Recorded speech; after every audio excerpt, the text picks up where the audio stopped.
റൂമിലേക്ക് സ്വാഗതം.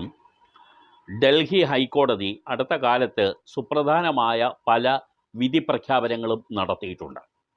ഇപ്പോൾ ഡൽഹി ഹൈക്കോടതിയുടെ ഒരു പുതിയ ഉത്തരവിൽ ശാരീരിക ബന്ധങ്ങളെല്ലാം തന്നെ ലൈംഗിക പീഡനമാണെന്ന് വ്യാഖ്യാനിക്കാൻ കഴിയില്ല എന്നാണ് പറഞ്ഞിരിക്കുന്നത്.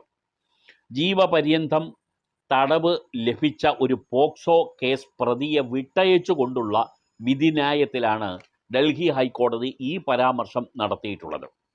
പോക്സോ കേസിലേക്ക് നയിക്കുന്ന പല വിഷയങ്ങളിൽ ഒന്നാണ് വളരെ വർഷങ്ങളായി ഒരു പുരുഷനുമായി ബന്ധം പുലർത്തുകയും എല്ലാ അർത്ഥത്തിലുള്ള ബന്ധം തുടരുകയും ചെയ്ത ശേഷം ഏതെങ്കിലും കാരണവശാൽ ആ ബന്ധം വിച്ഛേദിക്കപ്പെടുന്നതോടെ പോക്സോ കേസ് മുൻനിർത്തിക്കൊണ്ടുള്ള പരാതികൾ കോടതിയിൽ എത്തുന്നത്.